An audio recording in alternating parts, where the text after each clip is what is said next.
Los Angeles County leaders take the first step in unmasking federal ICE agents.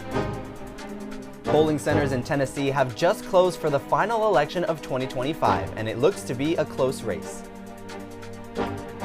And we'll talk with an Annenberg alum who joins the prestigious list of superstars under 30.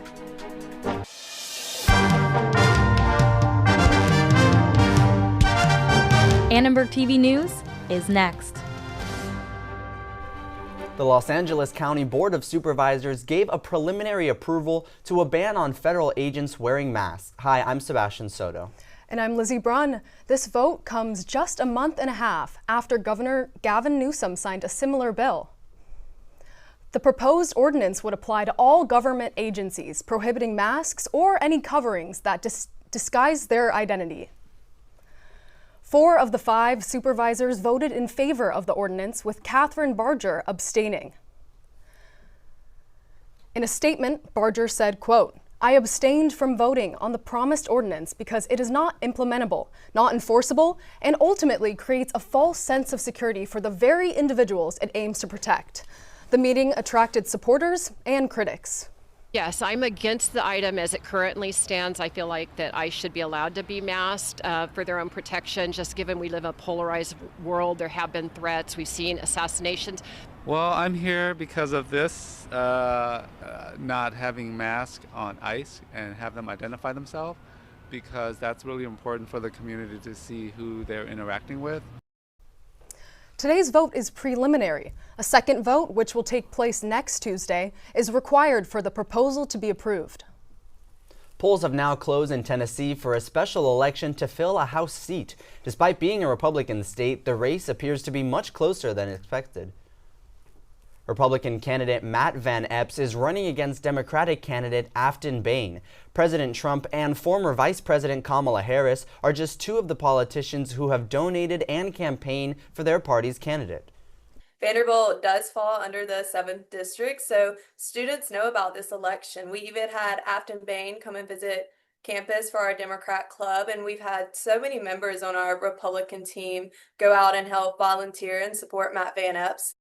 Afton is a left extremist and a radical. That extreme position brings in more people into this election because more conservatives are interested and care about protecting Nashville and the place that they call home.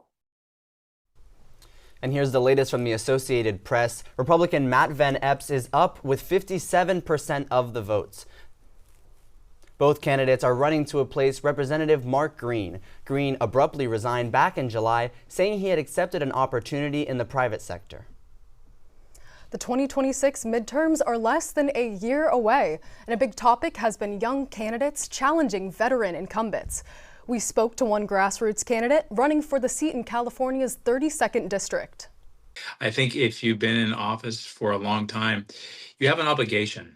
And I look at that with our campaign and what we're doing, that young people are extremely, extremely important and should not be dismissed by corporate politicians who just write off young people as not caring. If people like Brad Sherman have been coasting for 30 years and on autopilot, you don't understand what working people are going through. You don't understand a mindset of how do we make things better, not for me, I'm 45 years old, but to make things better for our children, for people who move here. Some of Ahuja's policies include abolishing ICE, establishing Medicare for all, and removing corporate PACs. The president of Trojan Democrats says getting Gen Z to the polls is critical. I think youth turnout is unbelievably important. I think we saw particularly in 2018 when youth turnout was really high, we saw a massive blue wave. And I think when we see when youth turnout is low or doesn't favor Democrats as much as it should, we see what happened in 2024, which is that particularly young men swung massively towards the GOP and towards Donald Trump. And that really hurt not just congressional Democrats, but also Democrats at the nationwide level as well.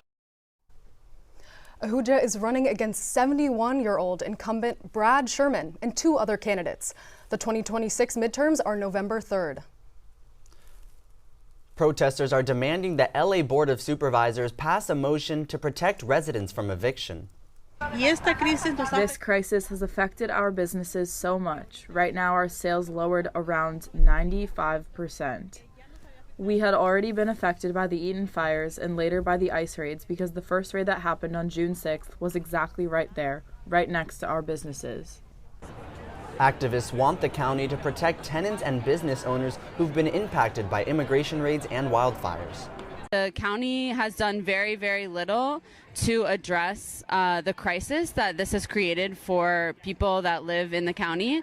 And so they have passed a state of emergency that will allow them to pass some eviction protections, but they are dragging their feet and have not taken action. And we're here to say that it's been beyond enough time. We need eviction protections now for all the Angelenos who are at risk of losing their homes, who are already... Earlier this year, LA County officials voted to declare a state of emergency that allows them to provide assistance for residents who have struggled either financially or from these immigration raids. Healthcare data about race that's being used to train AI may not be reliable. Medical professionals raised that concern at a panel hosted by USC Center for Health Journalism. Our worry is going forward, where technology will play a larger role, how do we prevent those, very biased algorithms, I would argue, from being embedded into care going forward? Issues of equity in the performance of these algorithms are just about performance across the board, making sure that they perform just as well for this group as they do for that group. AI in medicine has been credited with improving surgical procedures and even discovering new medicines. AI is also helping patients by providing more personalized care and guiding clinical trials.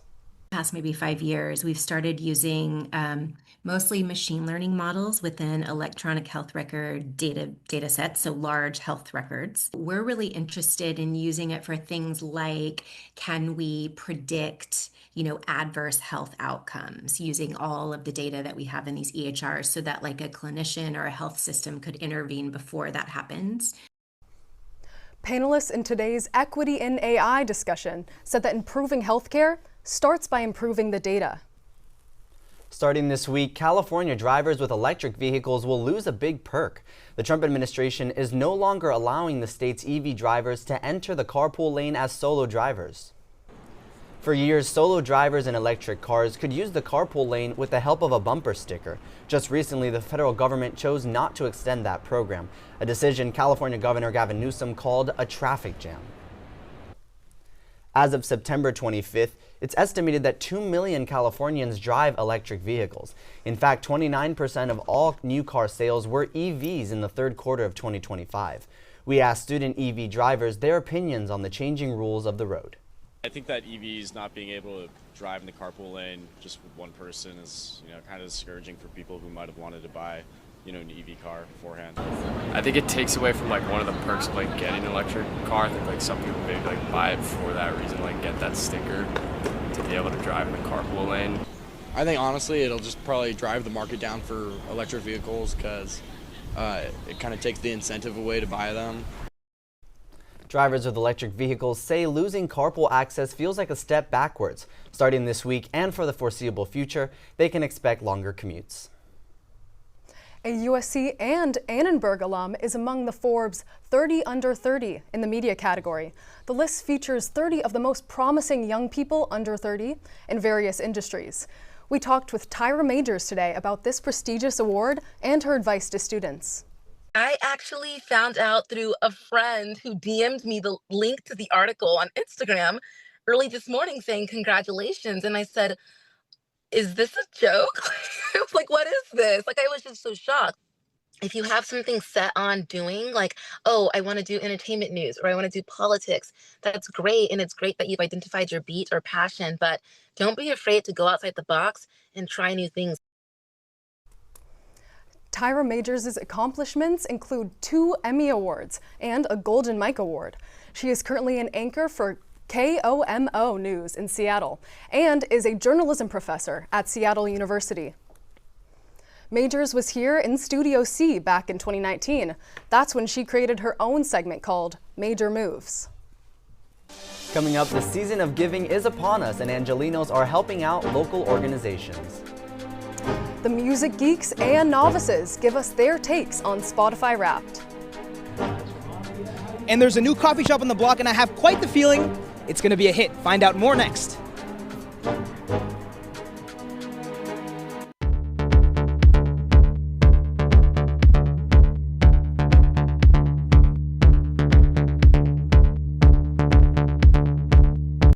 map while you guys pretend to talk.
Today is Giving Tuesday, when people are encouraged to support nonprofits. Los Angeles organizations hope donations will help fill the increased need caused by inflation, SNAP benefit cuts, and immigration raids.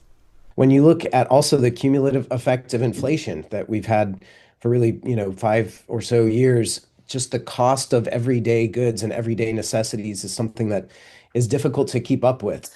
The need is ever great, I would say, for the organization. We have been impacted by the immigration raids here in LA starting over the summertime, and have seen a real increased need for food security. And so every dollar donated today is a direct investment in the youth of South Central. You can visit the Los Angeles Regional Food Bank and a Place Called Home website for more information on how you can support them this Giving Tuesday.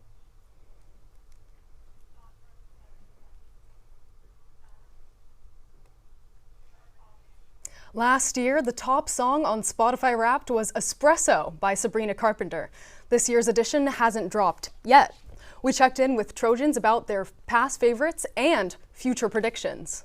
I actually knew what it was and it came true, and it was this one song by Metro Boomin and Future off that one album. Mine was quite unfortunate. I listen to video game soundtracks a lot when I study. What else was on my list? I don't remember. I honestly don't get that excited when it comes out because I like what I like. Last year, the 5 top streamed artists were Taylor Swift, The Weeknd, Bad Bunny, Drake, and Billie Eilish. Taylor Swift has the most streamed album last year, with Billie Eilish, Sabrina Carpenter, Karol G, and Ariana Grande also sharing the spotlight. In the past, Spotify has not told listeners when their Wrapped will drop, but it's usually been in early December. So keep checking the app if you hope to catch your Wrapped. Have you checked out the newest coffee shop around campus? Reporter Gianmarco Velasquez is live outside Dutch Brothers on Figueroa. Gianmarco, how's the vibe out there? Hey, good night, guys. The vibes here are very insane. As you can see, the turnout, even at this hour, is very, very big. And people have come out to get their caffeine fix pretty late for that, don't you guys think? But this new location is at 3726 South Figueroa Street, right across from USC. It held its opening day on November 29th, the same day as the crosstown rivalry football game between USC and UCLA. Prior to the opening, the nearest one was 23 miles away in Baldwin Park. And to put that into perspective, it's about an hour and a half drive during peak LA traffic. We spoke to some students who are excited about this new coffee shop. Here's what they had to say. I'm super excited to have Dutch Bros on campus because I've always loved it. It's just been always kind of far from where I'm from, so having it here is perfect, especially because it's open late night, so for late night study sessions or whatever. I mean, we have the ultimate customization, that's what we're known for. You can do anything and everything. We have teas, we have energy drinks, our own brand called Rebel.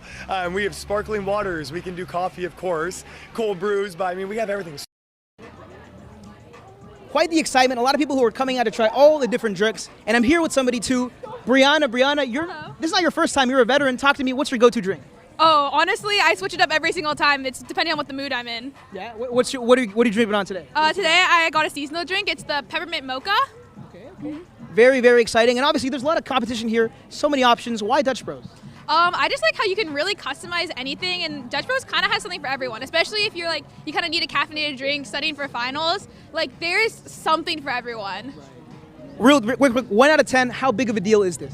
Oh, for me, it's a 10. Where I'm from, there's no Dutch Bros around. I have to drive like an hour away for a Dutch Bros, and my friend and I, we used to mini road trips to Dutch Bros. Awesome. So having it right next to campus, it's dream come true. Awesome. Thank you so much, Brianna. Once again, this popularity is very high. And I have a question for you, Ian. Is it quite hot chocolate season yet? Thank you, John Marco. Well, it might be, depending on what time of day it is, whether you like iced or warm.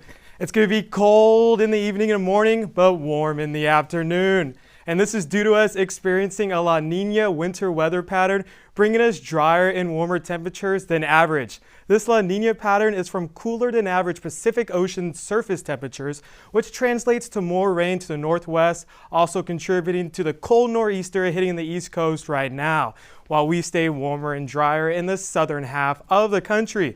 As we take a look at current conditions outside, it's right now at 59, so it's a little cold out there. But now diving into the 5-day forecast.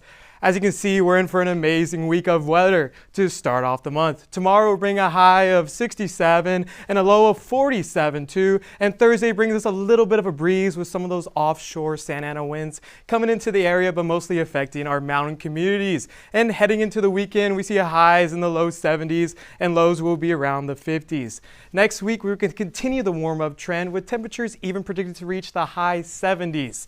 And while I just checked the weather in the studio, and it's kind of cloudy for me, it's been an amazing semester, Trojans. Good luck with finals, and it's been my great deed for the final time to give you your weather needs. And for the last time this year, this was Meteorology with Maile, checking weather on the daily.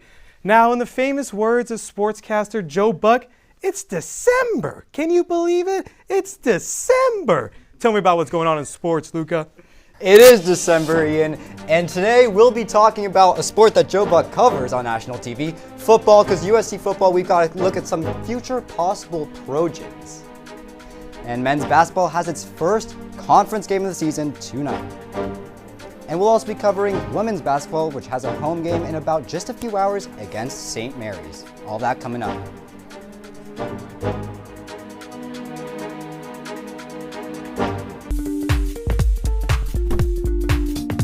USG election season has kicked off. They have a huge game on Thursday, right?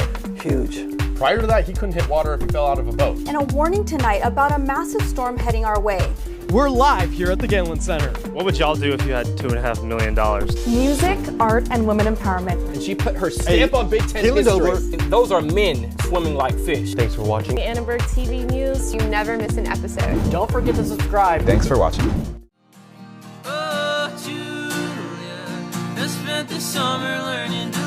So, live from the Halo is USC Annenberg's take on NPR's Tiny Desk concerts.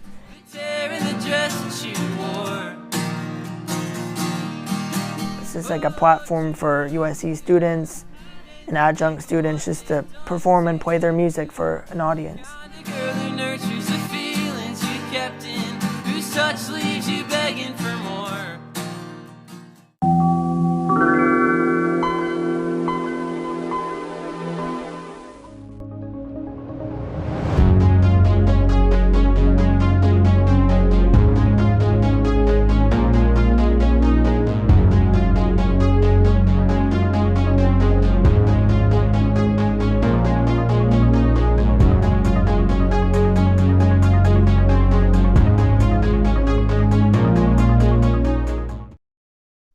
And welcome back to ATVN Sports. I'm Tony Sinhaji. The college football season is essentially over. USC is going to get a bowl game, but who's going to stay to play? It is highly unlikely that Makai Lemon doesn't declare for the draft this year. But what about Jaden Mayava and Jacoby Lane? Let's take a look at what ESPN's Mel Kiper says. He's got Jaden Mayava as his 10th best quarterback, putting him in the draft late second round pick. According to CBS, he's ranked around low 40s. Jacoby Lane, he has a decision to make as well. Kiper's got him as the 8th best receiver, also late in the second round. Again, you saw some of their stats there. I mean, Mayava, he was the number 2 in the nation in QBR, 3rd in yards per pass, first in the Big Ten in passing yards completed, fourth in the nation, and of course led the Big Ten in passing yards. And Jacoby was just a couple hundred yards short of a 1,000-yard season. He would be a senior if he returned, Nayava a junior after redshirting last season.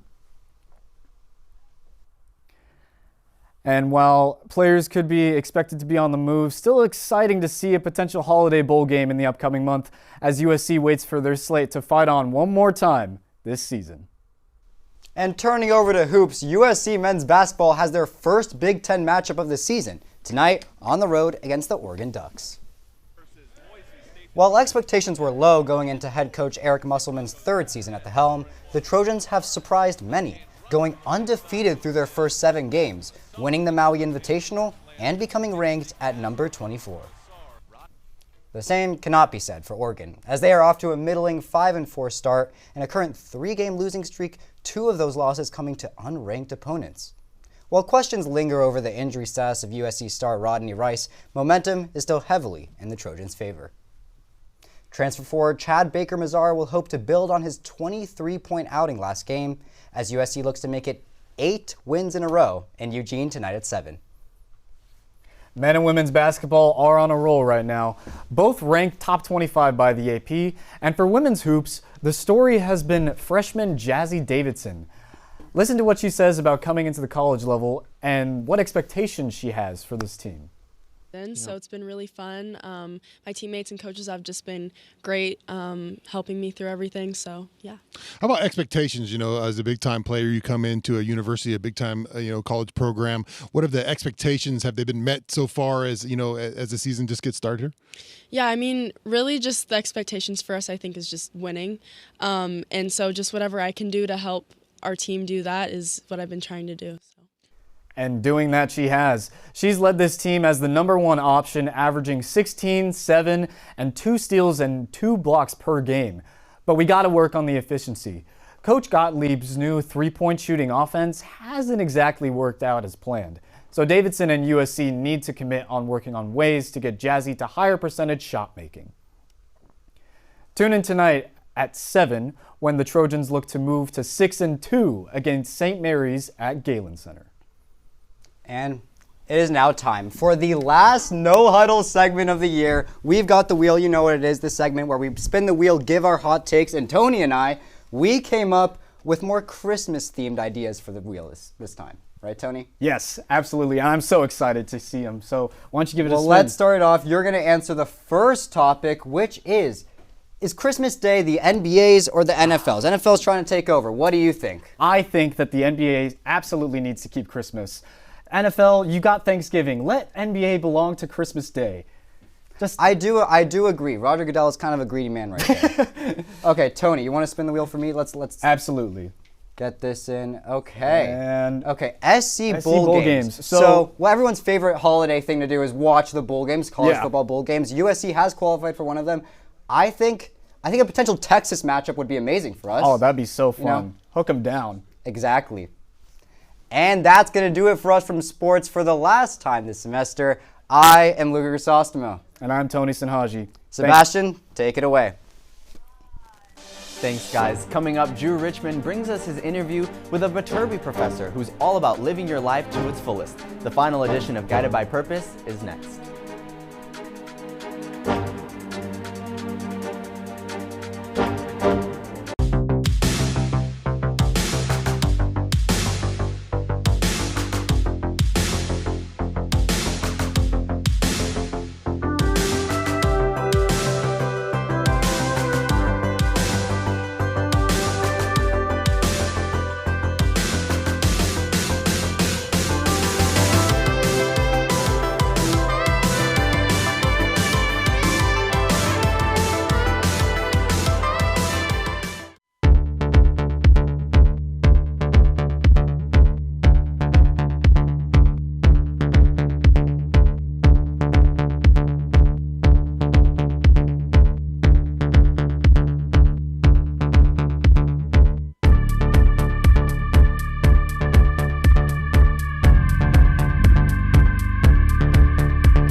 Drew Richmond is in studio with us with a USC professor who coaches engineers about the importance of ethics and character development. Drew. My people in purpose, we've reached our destination. I want y'all to meet USC Veterinary Professor Elizabeth Arnold Weiss. She has spent the last 25 years of her career as a mentor, coaching students. Her Keys to Life series is her formula for achieving a life guided by purpose. Purpose is not an identity. You know, this is something that is really helpful to people. You know, if purpose is not an identity. Your identity is who you are deep inside. It's like who you are, it's like your character, you know, and so it's not the same thing as purpose. Purpose is almost like a way to structure your actions to get something done, you know, to again make best use of your time. Like I share with you sometimes, boy, I do sit back and think, maybe you should have kept on playing football a little longer. Might have had that 20 million. You get down and you wonder sometimes, what's important? How do you balance the career? And you talk about some is personal, some is career. How do you balance that mesh of feeling and purpose with your career? Well, experience is everything, right? Experience is how we learn. It's how we grow. It's how we change. You know, so experience is the great teacher. We say close one chapter to open another, but sometimes that chapter hard when, you know, that's all you know, but to your point, it's okay to outgrow that and, you know, be in that new space. Going back to experience, look at what you have done. That will tell you a lot about what you value, what your purpose is, and always start on a small scale. What was my purpose today in talking to Drew? Not an agenda, a purpose. As we see, purpose is all about taking the time to understand who you are, what you like, and what you value. These are tools like a compass, directing us toward our path, guided by purpose.